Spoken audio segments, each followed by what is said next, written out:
Oribe Peralta, also known as El Cepillo, is a soccer player whose incredible talent and skill helped Mexico gain its first and only Olympic gold medal in soccer.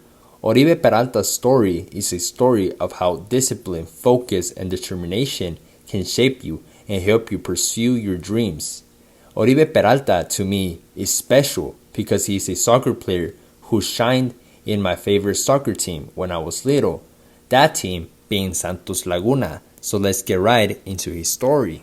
Oribe Peralta was born on January 12, 1984. He was born in Ejido La Partida, a municipality that belongs to Torreon.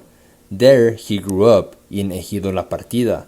Ejido La Partida is a small town that, if we're being honest, there is no opportunities there in the town itself, other than if you go to the city of Torreon, which is a 30-minute drive. So I would assume that people who live in that town will often go to work into Torreon. Oribe Peralta came from a poor, humble family. He had 3 other siblings who he grew up with. He was the oldest. As he was growing up, he was just a regular kid who played soccer. In fact, he was overlooked as a kid because he was skinny. Oribe Peralta would see how his father would struggle to make enough money for his family. His father, Miguel Angel, would work in a metal rod factory in Torreon. However, this would not be enough for them. As Oribe was growing, he got more invested in soccer. When he reached 13 years of age, he officially got into the sport at its fullest. Oribe Peralta does not have a story like other soccer players who grew up with privileges or with wealthy parents. He did not go to training academies at a young age. He did not get the best equipment for his sport career. In fact, Oribe Peralta is a talent from the street. He is a product from El Barrio. When he was 13 years of age, he joined a local neighborhood team called Los Cuervos.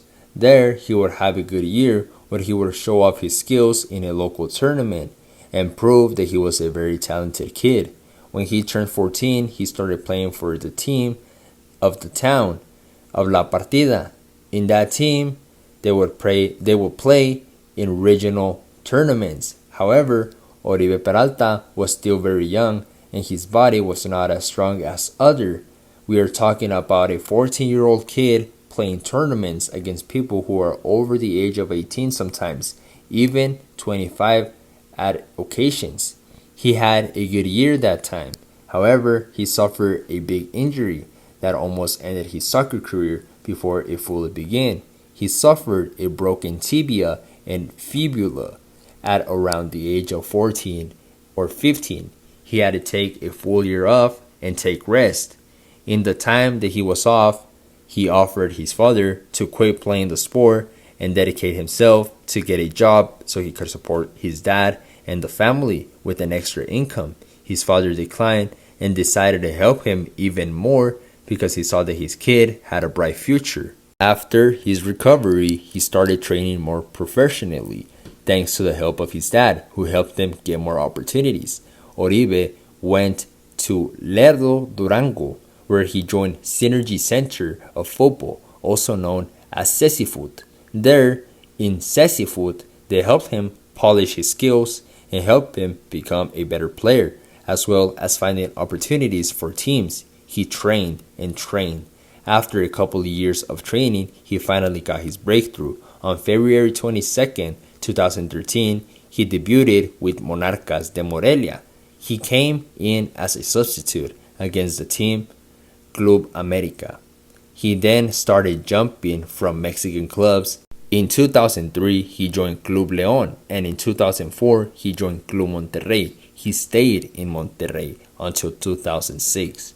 In 2006, he joined my favorite club, Los Santos Laguna. In Los Santos Laguna, he was proving himself. He helped them with the Clausura title in 2008. However, the management at that time believed he needed more help, so they sent him on loan to Chiapas. In 2010, he came back to Santos Laguna and continued to become a great player. He was better and more focused. He started to become the face of the franchise and eventually even became the top third scorer for the team in all time in just the 4 years he was there, which is a short amount of time. Oh, what a legend we could have had if he stayed in Santos Laguna for longer. I believe he could have brought us more titles and became the top scorer of all time if he really wanted for the team. Or maybe in another universe that actually happened. However, in 2012, he was called up for the national team for the 2012 London Olympic Games. In this tournament, his role was extremely crucial and he stepped up every time. If I am being completely honest with you guys, this tournament is what made me fall in love with him.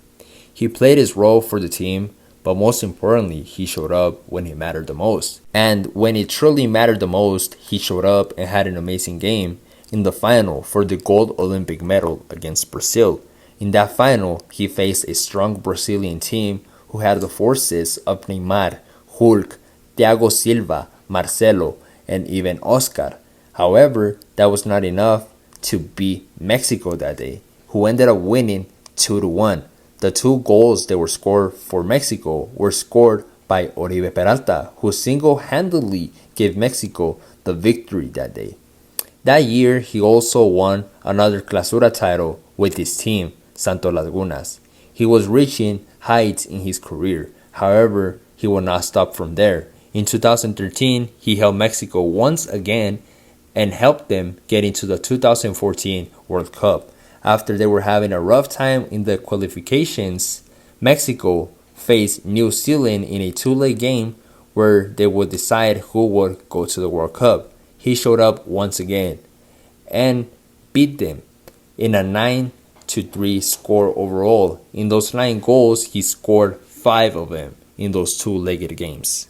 Mexico had a controversial World Cup in 2014, which I will talk about in another video at a later time, and I will argue that Mexico showed up with their best team in any World Cup in 2014.